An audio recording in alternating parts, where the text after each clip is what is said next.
pasado tampoco estaban pronosticadas, y si llegan con esa fuerza, vamos a tener serios problemas otra vez porque los trabajos no se han iniciado todavía. Estamos 25 de noviembre, seguimos esperando. 8:16, ahora vamos a entrar de lleno al plano político, porque nuestro siguiente invitado es el congresista Roberto Vieira, que nos acompaña esta noche. ¿Cómo está, congresista? ¿Qué tal? ¿Cómo está? Muchas gracias por la invitación. ¿Cómo ve el tema? Aquí tengo el documento que ha enviado el presidente de la República a la congresista Rosa María Bartra, la presidenta de la Comisión Lavallato. No se puede decir que es un cuestionario de preguntas resueltos, sino más bien es según los temas que han estado en discusión en la agenda pública, el presidente ha tratado de explicar más o menos uno por uno en 10 puntos temáticos y algunos documentos más que refrendan lo dicho. ¿Este era el camino para usted? Bueno, el presidente ha hecho ejercicio de su derecho constitucional. En esta primera etapa, él ha decidido responder a través de un pliego. Las respuestas todavía son muy generales, pero yo estoy seguro que el presidente en las próximas invitaciones o de repente se van a trasladar ellos a Palacio con una oportunidad, se va a poder, digamos, ampliar más el tema o especificar las dudas que puedan haber quedado, ¿no? En el documento el presidente lo dice, ¿no? Si en varias ocasiones. Si hay alguna aclaración que hacer respecto a este punto, hágamelo saber para enviarle las satisfacciones del caso respecto a ello. ¿Pero usted cree que el presidente es probable que cambie de opinión y finalmente reciba a la comisión? Porque la comisión ha dicho, bueno, ya nos ha mandado esto, lo vamos a analizar, pero ya no vamos a insistir respecto a que nos reciba más. Ya hemos intentado 2 veces. El presidente tiene un compromiso de lucha contra la corrupción y yo estoy segurísimo que él va a colaborar para que se pueda esclarecer las dudas que puedan, digamos, involucrarlo en este tema, ¿no? Ese es el problema, justamente, ¿no? Que de repente constitucionalmente tiene la prerrogativa, pero frente a la opinión pública queda esa duda de si no tenía nada que ocultar, ¿por qué negarse a recibir a la comisión? ¿No cree que políticamente no ha sido la salida correcta? Lo vuelvo a recalcar, él ha hecho uso de su derecho constitucional. Sí, eso lo entendemos perfectamente. Es algo que definitivamente no incurrió en una falta. No, claro. Simplemente por la institución presidencial, digamos que hay que aceptar esa prerrogativa. Claro, yo estaba hablando de la percepción de la gente, que no se condice a veces con lo legal. Entiendo perfectamente, pero yo estoy segurísimo que el presidente de la República va a colaborar en las próximas oportunidades que seguro en el momento que lo quieran requerir, ¿no? Usted está cumpliendo un año fuera de la bancada de Peruanos por el Cambio. ¿Cómo ha sido este año? Y se lo pregunto porque con todas las trabas que se pusieron para los congresistas que abandonaban o eran expulsados de bancada, intuyo que el trabajo legislativo se complica un poco.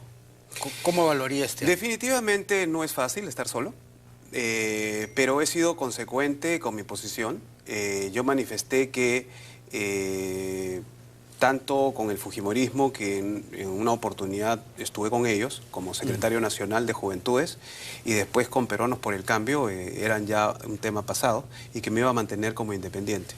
A pesar que el Tribunal Constitucional derogó una ley que nos impedía, digamos, a los independientes o los que habíamos quedado fuera a ser parte de una bancada, no aproveché, digamos, el momento que estuvo en vigencia para unirme a ninguna bancada. No me he mantenido consecuente, tal como se lo dije al presidente el 29 de julio, cuando me invitó a retornar a Peruanos por el Cambio, y yo le manifesté que le agradecía el gesto, pero que me iba a mantener como independiente, apoyando obviamente las cosas buenas del gobierno. ¿Por qué no volver a su bancada? ¿Había resentimiento de la forma de que fue sacado de la bancada? Lo que pasa es que... ¿Pese a las disculpas? Le voy a ser sincero. Aquí siempre se manifestó que mi salida había sido por el tema del fujimorismo. No por el fujimorismo, sino por mis declaraciones a favor del expresidente Alberto Fujimori, en la cual yo por un tema humanitario estoy de acuerdo con el indulto, ¿no? Y Pero Bueno, la realidad... no es el único en Peruanos por el Cambio que está... No, pero digamos que yo lo hacía ¿no? abiertamente, fui creo que uno de los primeros después de la juramentación, de ejercer mi cargo de congresista de la República. Pero en realidad mis diferencias, y lo aclaro porque siempre quedó bastante las dudas, mi diferencia fue por el tema pesquero. Yo apoyé a Peruanos por el Cambio por un cambio en la pesquería, para ya no seguir siendo un país de harina de pescado, cuando tenemos una población desnutrida y anémica, y cuando la mejor proteína se va para alimentar animales y la otra es saqueada por flotas extranjeras que lamentablemente no hemos podido controlar a pesar de los esfuerzos. Y sé que ahora el gobierno está poniendo, digamos, mayor interés que ningún gobierno anterior hizo. Eso debo reconocerlo. Y que va a haber mayor presupuesto para la Marina y se va a buscar que el sistema que produce actualmente funcione y se pueda detectar la pesca ilegal. Porque la pesca ilegal nos ha costado al año más de 1.500 millones de dólares. Entonces, y con tanta falencia que hay en el país. Entonces, mi diferencia fue netamente, principalmente pesquera, porque dentro incomodé, porque mi posición era, tenemos que hacer ese cambio. El mar no puede ser una región olvidada, porque acá se habla de las 3 regiones, costa, sierra y selva, pero se olvidan del mar. Y el mar tenemos ahí nuestra soberanía alimentaria, tenemos la seguridad alimentaria, que no la hemos aprovechado. Esa fue mi gran diferencia. O sea, no encontró eco en esta iniciativa que usted tenía. No encontré eco y no estuve de acuerdo con la gestión, tanto del ministro Yufra, a la cual digamos, resto su capacidad. Pero en el tema pesquero yo creo que desde que se le unió a Produce, se le hizo un tremendo daño durante el gobierno de Toledo. Entonces, para la pesquería necesita su propio ministerio y necesita tener personas que conozcan, ¿no? Y actualmente, lamentablemente, tenemos, por ejemplo, en pesquería, está un viceministro, el señor Soldi, que es un marino respetable, es un náutico de armada, pero de pesca no sabe absolutamente nada. Entonces, a mí sí me duele de que toda la riqueza marina se vaya pues para alimentar animales y no alimentar al pueblo peruano. Usted hablaba que ahora sí ha sentido un cambio, que se está intentando hacer algo. Se está intentando hacer algo, pero todavía estoy esperando resultados y yo confío en el ministro Lechea, que pueda hacer esos cambios. En primer lugar, de luchar contra esa corrupción enquistada por años en pesquería. Y en segundo lugar... ¿Dentro del ministerio? Dentro del ministerio. Y lo sabe muy bien el ministro Lechea. Y yo confío en él. Confío en él, confío que va a cambiar esa realidad. Por ejemplo, han tenido un presupuesto de cerca de 1.000 millones de soles y hasta la fecha ya va a culminar el año, ni siquiera han llegado al 47%. O sea, y cuando usted visita todos los puertos a nivel nacional y la mayoría se cae a pedazos, y estando uno al frente en sus narices, como es el puerto del Callao, totalmente abandonado. Entonces, ese fue el principal motivo de mi separación. No fue el fujimorismo. Eso es falso. Eso es falso. Pero ya que usted me tocó la pregunta... Lo sacaron por incómodo. Lo saqué por incómodo porque yo sí apoyé a Pedro Pablo, yo fui invitado en la lista, pero yo representaba pues a pescadores, armadores a nivel nacional que querían ese cambio, ¿no? Y el cambio es, nosotros queremos apoyar la industria de la harina de pescado, es importante, pero no puede ir el 90% para hacer harina de pescado cuando este pueblo se muere de hambre, cuando de 3 ceviches es pescado importado, lo que consumimos los peruanos y encima de mala calidad y carísimo. Tilapia. Y no tilapia, bad, sui, o sea, pescados que no son aptos para consumo humano, y se lo digo abiertamente. Pero nosotros lo estamos consumiendo. Y el poco pescado que tenemos, carísimo, no está al alcance de la gente.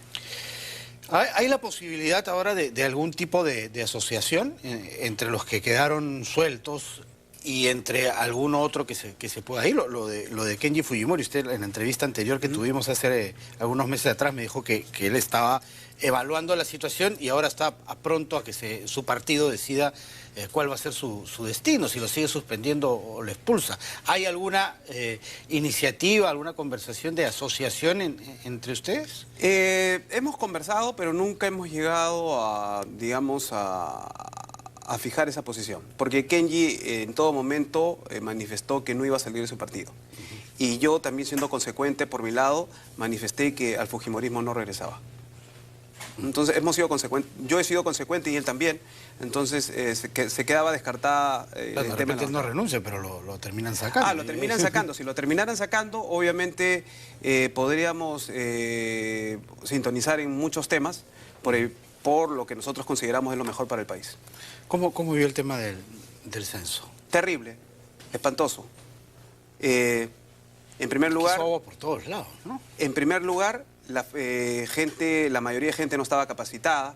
En segundo lugar, el 30% o 25% de los censadores eran menores de edad. Imagínense si esa violación hubiera sido menor de edad.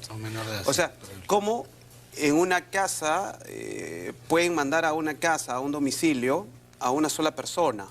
A una sola persona. De repente nadie sabe, hay desequilibrados, etcétera, etcétera, ¿no? Como sucedió, por ejemplo, con esta víctima.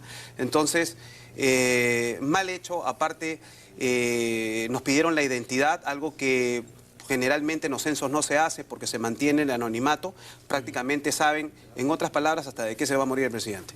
Entonces, esas cosas, y nadie sabe dónde va a terminar la información. O sea, cuando ya sabíamos que ya se había negociado con una universidad. ¿Se debe anular ese convenio? Obviamente, con él y con todos, porque así como las universidades, esa información, ¿quién nos garantiza que no termine pues en laboratorios médicos o en otros grupos de interés que tienen la información? En otras palabras, el Estado ha hecho un estudio de mercado para ponerlo a merced de terceros que pueden aprovecharse de una información que lo hemos dado con toda libertad y con toda buena predisposición. Pero, y lo peor de todo, que encima de eso se paralizó el país económicamente. No solamente es el costo del censo, es el lucro cesante, porque ya al haber daño hay un lucro cesante de cuánto le costó al país. Entonces estamos hablando ahí de dos temas graves. Al final tampoco los resultados van a ser positivos porque mucha gente quedó sin estar censada. Entonces, la verdad que lo mejor que hizo el señor, el jefe de INE, es renunciar por un tema de respeto, ¿no? Por un poco de sangre en la cara. Además, extraña que en un país que medianamente tiene recursos se necesite un sponsor del Estado para realizar este tipo de actividades, ¿no? Eso no... Pésimo, pésimo, ¿no? Y las preguntas eran terribles, o sea, hasta falta de capacidad para hacer preguntas, digamos, que puedan darnos una información como gobierno de poder aplicar políticas públicas, digamos, a una realidad que no sabemos cuál es exactamente, ¿no? En poblaciones, etcétera. ¿Esto es razón para llevar a Mecha Arauz al Congreso? Me parece una exageración. Yo creo que Mercedes Arauz ha actuado con rapidez, en el sentido de que aceptó la renuncia inmediatamente, y creo que esto debe ser pues una jalada de orejas y que el gobierno ya se ponga más las pilas, ¿no? Porque ya se va para un segundo año y creo que ya este es el momento que tienen que ponerse las pilas. La inversión pública está paralizada. Ahorita te tocaba el ejemplo del Ministerio de la Producción, ni siquiera han llegado al 47, 48% de su presupuesto.